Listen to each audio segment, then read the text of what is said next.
তো বন্ধুরা, আজকে আমি বানাবো হচ্ছে মটরের ডালের বড়ার একটা নিরামিষ একটা রান্না। যেহেতু আজকে সোমবার আমার, তাই সোমবার একটা ভালো নিরামিষ রান্না করতে চাচ্ছি। তো তার জন্য বলো তো কি, আলুটাকে আমি কেটে সেদ্ধ করে নিয়েছি, ডালটাকে ভিজিয়ে মিক্সিতে বেটে নিয়েছি আদা আর কাঁচা লঙ্কা দিয়ে, আর সামান্য একটু লবণ দিয়েছি।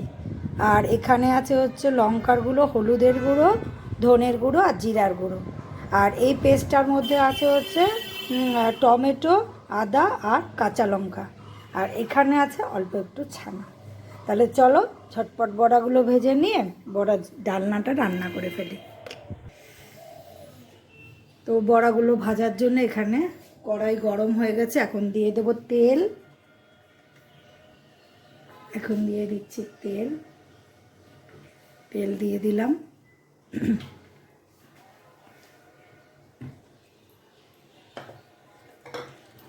এইদিকে বড়াটা ভাজা হতে থাকবে, এইদিকে কিন্তু আমি আমার যে ডালনার যে তরকারিটা, সেই আলুটা দিয়ে মশলাটা ভাজা ভাজা করতে থাকবো। তাহলে বলো তো কি, ওইদিকে বড়াও ভাজা হতে থাকবে, এদিকে আমার তরকারির আসল যে মশলা ভাজা ভাজা করা আলু ঠালু দেওয়া, সেগুলো আমার হয়ে যাবে একসঙ্গে, তাড়াতাড়ি হয়ে যাবে একটু।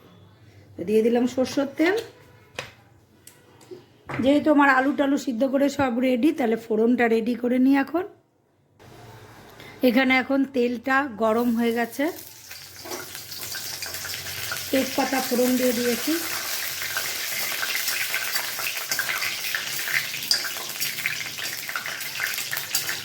এখন এর মধ্যে দেবো গোটা জিরে।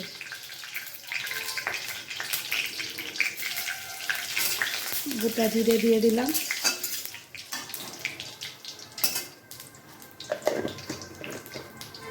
এখন এর মধ্যে সামান্য একটু দিয়ে দেবো হিং। আর একটু এটা একটু পোড়া ভাজা ভাজা হয়নি,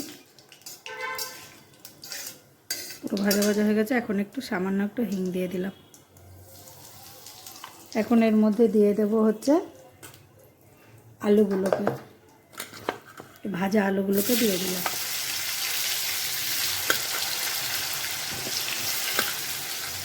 ওইদিকে আমার বড়ার তেলটা গরম হচ্ছে, ওটা গরম হতে থাক। এদিকে আমি ঝোলটা রেডি করে ফেলি। শেষে তো বড়াগুলো ভেজে ভেজে এর মধ্যে দিয়ে দেবো, তাহলে আমার তাড়াতাড়িও হয়ে যাবে, সব হয়ে যাবে। আলুটাও ভাজা ভাজা হয়ে যাচ্ছে, বেশ সুন্দর একটা হিঙের খুব সুন্দর একটা গন্ধ বেরিয়ে গেছে। সেটা একটু নাড়ানাড়ি করলে আবার আলুগুলো বেশি গলে যাবে, যেহেতু সেদ্ধ করা। এদিকে কিন্তু আমি বড়াগুলো ছাড়তে থাকি।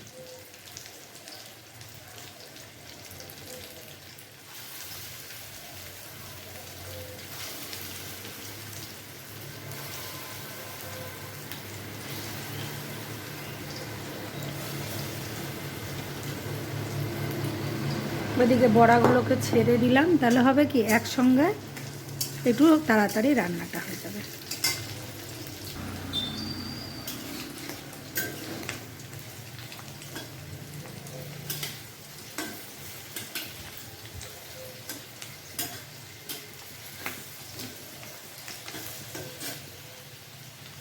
এখন এর মধ্যে আমি দিয়ে দেবো এই টমেটো, আদা আর কাঁচা লঙ্কার পেস্টটা।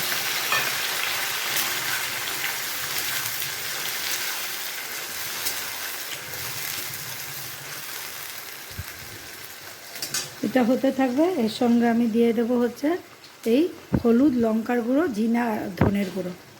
আর এখন দেবো অল্প একটু লবণ।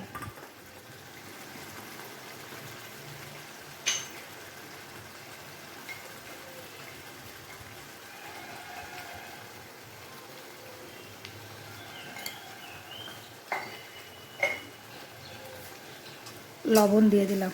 এখন এটা একটু ভাজা ভাজা হতে থাকবে। এটা এদিকে ভাজা ভাজা হতে থাক। এখানে একটু হলুদ লাগবে, একটু হলুদ দিই। একটু হলুদটা কম হয়ে গেছে।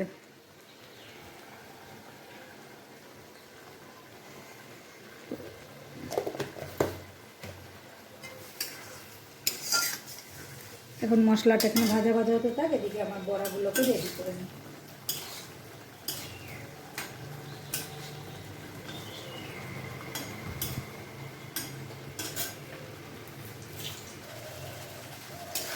এদিকে মশলাটা কষা কষাও হয়ে আসছে, এদিকে আমার বড়াটাও সঙ্গে সঙ্গে কিন্তু তালে তালে ভাজা হয়ে যাচ্ছে।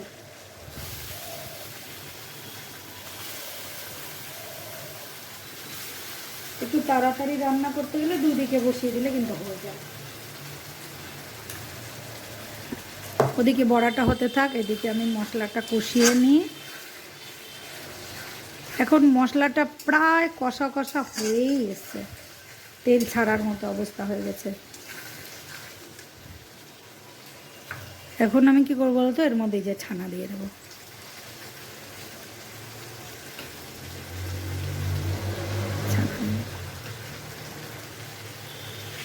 এতে আমার ছানাটা দিয়ে এটা খুব সুন্দর করে ভাজা ভাজা করবো।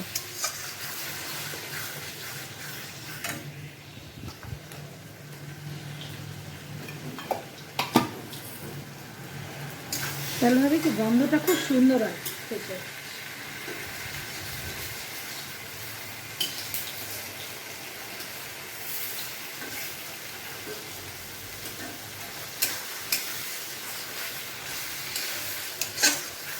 এখন ছানাটা দিয়ে খুব সুন্দর করে নেড়ে ভাজতে হবে ধীরে ধীরে।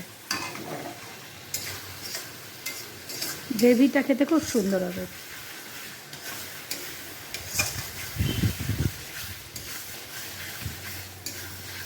এখন এটা আমি একটু ভাজা ভাজা করে নিই। এখন ওইদিকে বড়াটা হচ্ছে, আর এদিকে কিন্তু আমার পুরো গ্রেভিটা একদম রেডি হয়ে গেছে, তেল ছেড়ে দিয়েছে। এখন এটার মধ্যে আমি দিয়ে দেবো পরিমাণ মতো জল।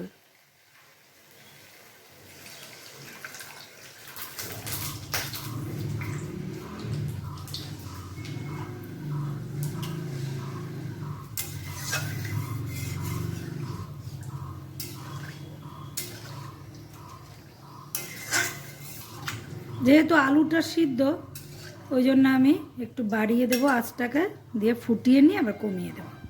তো এটা হতে থাক, আমি বড়াগুলো ভেজে নিই ততক্ষণে। আমার ঝোলটা একদম রেডি হয়ে গেছে, আর এই দেখো সুন্দর করে বড়াগুলো ভাজা হয়ে গেছে। এখন ঝোলটার মধ্যে বড়াগুলো আস্তে করে দিয়ে দেবো, দিয়ে ঘি গরম মশলা দেবো। বড়াগুলো দিয়ে দিলাম, হ্যাঁ। এখন এর মধ্যে দেবো গরম মশলা আর ঘি। এই যে গরম মশলা দিয়ে দিলাম, এই যে ঘি দিয়ে দিলাম। এখন বন্ধ করে দিচ্ছি, এটাকে ঢেলে নিই। তো বন্ধুরা, আমার বড়ার ঝোলটা খুব সুন্দর করে হয়ে গেছে। তো কিছুই না, এর মধ্যে আমি একটু ছানা ছিল দেখে ছানাটা দিয়ে দিলাম, তাতে গ্রেভিটা স্বাদটা একটু পাল্টে যাবে। তো বন্ধুরা, তোমাদের আজকে নিরামিষ এই মটর ডালের বড়ার রসাটা তোমাদের কেমন লাগলো? ভালো লাগলে কিন্তু অবশ্যই ভালোবাসার সঙ্গে থাকো।